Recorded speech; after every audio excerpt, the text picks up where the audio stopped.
chúng ta tham dự một cách sốt sắng để xin chúng ta theo sát cuộc khổ nạn của Chúa Giêsu, để xin cho chúng ta được hưởng niềm vui phục sinh với Ngài. Giờ đây xin chúng ta nhận mỗi người một cành lá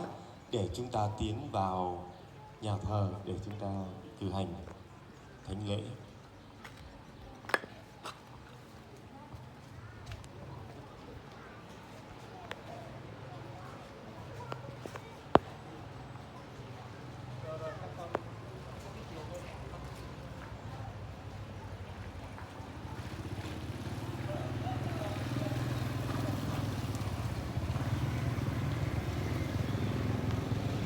Đoàn nước đó là